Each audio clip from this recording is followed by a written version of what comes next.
Chris Watts blamed his control-freak wife for the reason he killed her and their 2 children.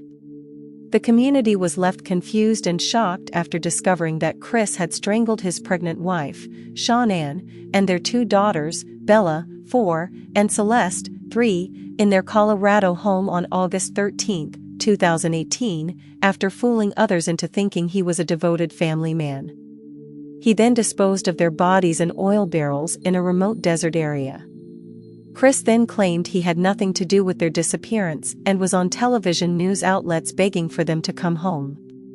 He is serving 5 life sentences plus 48 years in prison without the possibility of parole at the Dodge Correctional Institution in Waupun, Wisconsin. The murdering father called his pregnant wife a control freak in recently discovered letters obtained by the New York Post. He also stated that he went to his mistress because she was everything my wife wasn't like with me. Chris said in his handwritten notes to Dylan Tallman, a fellow prisoner at Wisconsin's Dodge Correctional Institution, that his marriage was unfulfilling because she was really busy with her job and everything it required, and that he frequently took care of his girls. The day he killed Sean Ann was the day she came back from a work trip.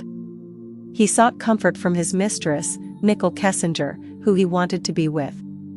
He met Nicole after he started losing weight in 2017 and started getting attention from women. The letters read, "She was just everything my wife wasn't like with me. She was just nice, and not a control freak. We could make decisions together." He continued, "We knew each other for a while, but we didn't start messing around until 6 weeks before. I was not thinking. We worked together, we had chemistry, and I fell into temptation. She was the forbidden fruit." In a letter that the New York Post saw and was dated March 2020, where Chris wrote a prayer of confession about Nicole blaming her to be the death of him.